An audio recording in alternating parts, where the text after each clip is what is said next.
정옥은 연주 동군 동화현 출신으로 키가 8척 3촌에 관우처럼 수염이 아름다웠다고 합니다. 황건적의 난이 일어났을 때 정옥의 고향의 현승인 왕도라는 자가 황건적을 맡기는커녕 이들에게 호응하여 마을의 창고들을 불태웠고 설상가상으로 동화현의 군대를 관리하는 현위가 성을 버리고 도망가 버리는 상황이 발생합니다. 이에 수많은 관리와 백성들은 성 동쪽에 있는 거우산으로 달아났는데 정옥은 이들과 같이 도망치지 않고 사람을 시켜 왕도를 염탐하게 하였고 왕도가 빈 성을 놔두고 성의 서쪽 오리에서 융리지음에 주둔했다는 사실을 알게 됩니다. 정옥은 유력 가문 출신인 설방 등에게 지금 왕도는 빈 성을 차지하지 못하고 오히려 멀리 떨어져 주둔하고 있으니 무장도 빈약하고 그 세력이 크지 않음을 알 수 있습니다.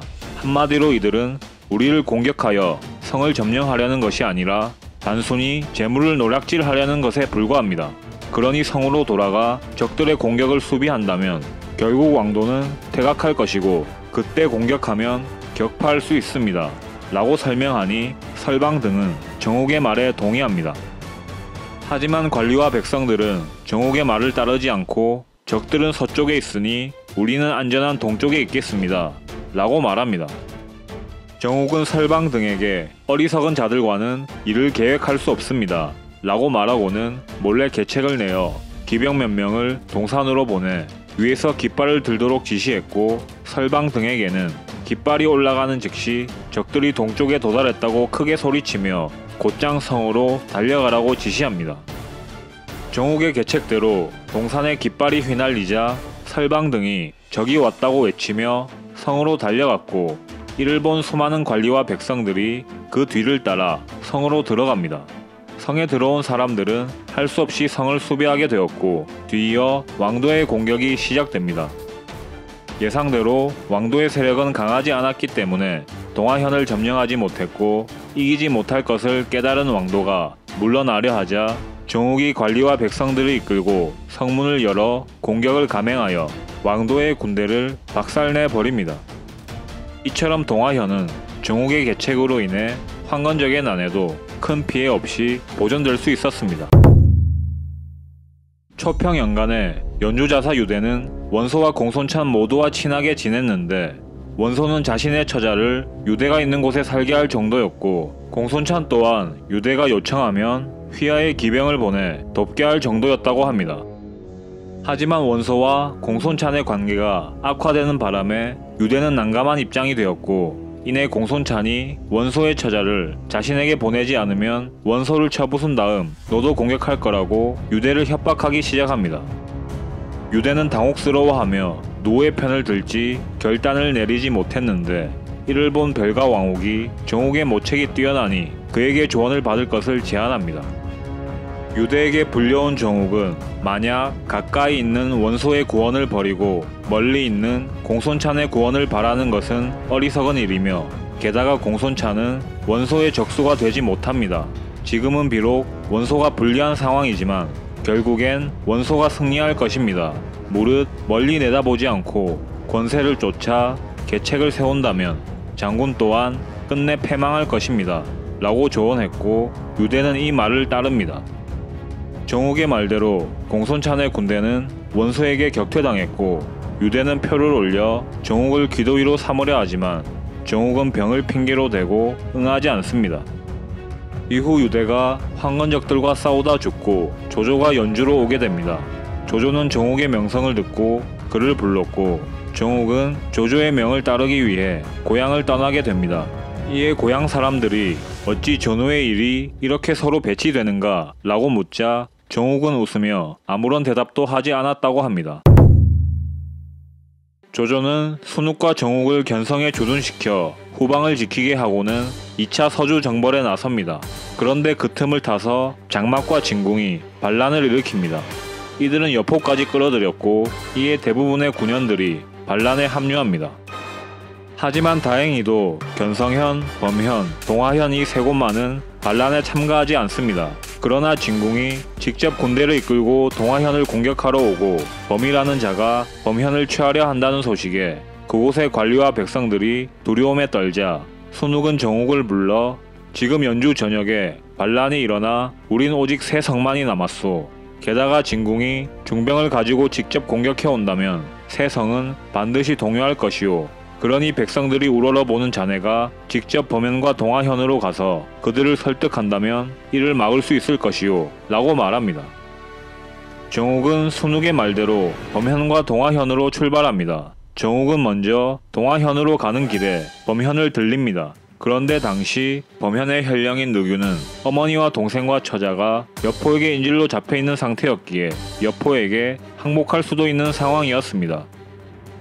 이에 정욱은 느균을 만나 그의 안타까운 상황을 격려한 뒤 여포는 거칠고 무례한 필부이며 진궁은 잠시 병력만 많을 뿐이지만 조조는 불세출의 지략을 가지고 있으니 지혜로운 자라면 올바른 선택을 해야 한다고 말하며 표보단 충을 강조하여 그를 설득시킵니다.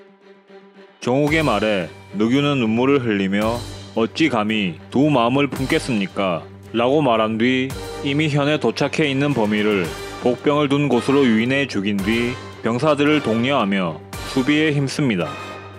또한 정욱은 따로 기병을 창정진으로 보내 나룻길을 끊게 하였고 이 때문에 진궁의 군대는 창정진에 이르렀으나 더 이상 진격하지 못했다고 합니다. 정욱이 고향인 동화현에 도착했을 때 이미 그곳은 동요 없이 만반의 수비 태세를 갖추고 있었습니다. 이렇게 정욱의 활약으로 세 성은 적의 공격을 견디며 조조를 기다릴 수 있었고 조조가 연주로 돌아와서는 정욱의 손을 잡으며 그대의 힘이 없었더라면 나는 돌아갈 곳이 없었을 것이요 라고 했다 합니다. 조조는 여포와 복양에서 수차례 싸웠는데 전세가 불리하게 돌아갔고 메뚜기 때까지 발생하여 할 수 없이 군을 철수시켜 본진으로 돌아옵니다. 돌아가는 상황을 지켜보던 원소는 조조에게 사자를 보내 우호관계를 맺자고 설득하며 조조의 가솔들을 자신의 본거지인 업으로 옮기는 게 어떠냐는 제안을 합니다. 원소의 제안은 조조의 식솔들을 볼모로 삼아 조조를 종속시키려는 의도가 명백했지만 당시 조조는 연주 지역 대부분을 잃은 데다 군대의 식량까지 부족한 상태였기 때문에 원소의 제안을 받아들이려 합니다. 이때 사신으로 파견 나갔던 정욱이 조조에게 돌아와 듣자 하니 장군께서 가솔들을 원소에게 보내어 우호관계를 맺고자 한다던데 이것이 사실입니까? 라고 묻습니다. 이에 조조는 그렇소 라고 짧게 대답합니다. 그러자 정욱이 장군께서는 두려움에 그러신 겁니까? 아니면 깊이 생각을 하지 않으신 겁니까? 원소는 과거 연과 조의 땅을 기반으로 하여 천하를 차지하려는 마음을 가지고 있지만 그 지혜로는 이룰 수 없을 것입니다. 그에 비해 장군께서는 용과 범 같은 위엄을 가지고 계신데 어찌 원소보다 아래라고 여기십니까? 그리고 비록 연주 땅 대부분을 잃었지만 아직 세성과 능히 싸울 수 있는 전사들이 있는데 무엇이 두려우십니까? 장군의 군략과 순욱과 저 같은 책사들의 힘을 합한다면 패왕의 대업을 이룰 수 있을 것입니다. 장군께서는 원소의 제안을 다시 생각해 주십시오 라고 말했고 조조는 원소에게 가솔들을 보내는 일을 취소합니다. 조조가 천자를 영접할 때 반대하는 사람들이 있자 순욱과 함께 적극적으로 나서서 협천자를 해야 한다고 주장합니다.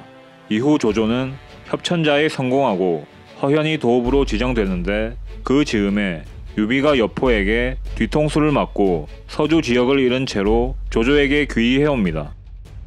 유비를 주시하던 정욱은 그가 나중에 큰 적이 될 것이라 생각하고는 조조에게 살펴보건대 유비는 영웅의 자질을 갖췄고 민심까지 크게 얻었으니 끝내 남의 밑에 있을 사람이 아닙니다. 빨리 제거하는 것이 나을 듯합니다. 라고 말합니다.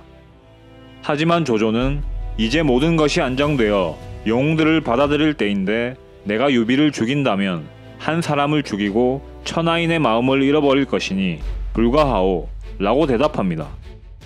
건한 4년 패망한 원술이 원소와 합류하기 위해 합의지역을 지나간다는 첩보를 들은 조조는 유비와 주령을 보내 원술을 공격하게 합니다.